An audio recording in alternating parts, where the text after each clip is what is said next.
2018 was an amazing year for music. We got classic projects from Denzel Curry, Pusha T, Kid See Ghost, Mac Miller, and more, all within that one year, and it was truly a special time to be a hip hop fan. But even amongst all those amazing projects that dropped that year, there's one album that managed to not only stick out from the pack, but leave an impact that truly resonated with fans and critics alike. That project was Chicago rapper Saba's second studio album, Care For Me. This is a special project, and to understand why, I think it requires a look beyond just the music, and into the story of how this album came to be, and why it is not only one of the best representations of mental health in music, but also one of the most powerful hip hop albums that I've ever heard. The story of Care For Me starts with a tragedy. In 2017, Seba lost his cousin and best friend, John Wall, due to an unnecessary incident of violence. This loss became the motivating factor in what ultimately became Care For Me. Seba himself said it in an interview with Adele Platinum of Tidal, quote, Care For Me is the first time I delved into talking about depression and anxiety, and then all of these factors is the why I am the way I am. A lot of it had to do with losing my best friend and older cousin, Walt, which is throughout the album. And, indeed, this feeling of loss can be felt throughout the project, with every song having some sort of underlying feeling of grief and sadness entwined within its contents. And that's what makes it so important.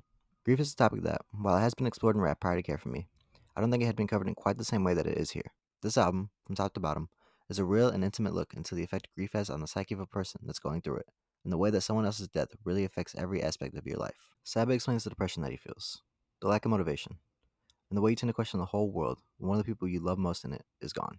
It's a sentiment that a lot of people can relate to, and one that I think a lot of people need to hear in order to understand their own feelings better. Saba articulates something on this project that a lot of people have felt, but maybe couldn't put into words.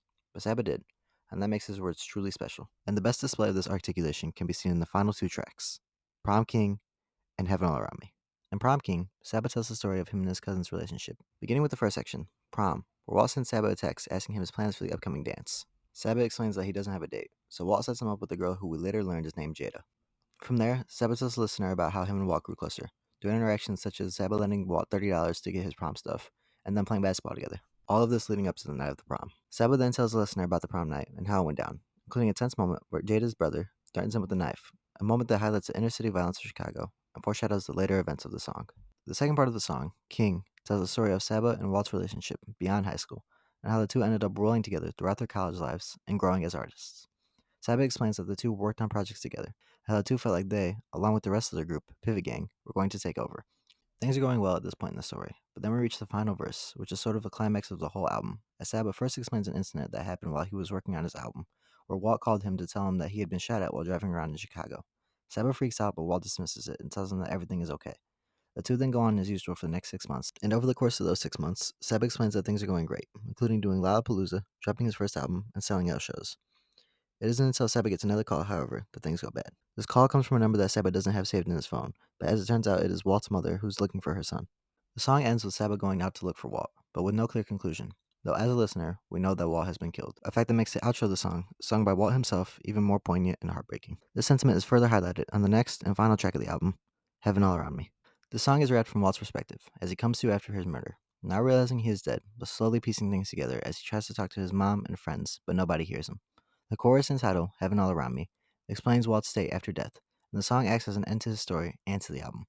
It's a song that gives closure in a lot of ways, and these two tracks make up one of the best ends to an album you'll find, and one that really represents Saba's ability to articulate his grief in a way that helps himself as well as those listening, and it's a truly beautiful thing to hear. Grief isn't the only thing this album covers, however. While it is the main topic throughout, the beautiful thing about this album is the deeper understanding it gives to other aspects of mental health, as well as the general issues faced by people in the world today. On the first part of the intro track, Busy, Saba is open about how awkward and alone he feels when around other people sometimes, especially after the loss of his cousin, and how this feeling of depression has isolated him from those around him. On the second part, Sirens, Saba talks about police brutality and the injustice of the justice system in America. On the track Life, he explores just how fragile life is and how fast it can end, whether that be via death or incarceration, and how he feels like these two forces, especially death, are hunting him down.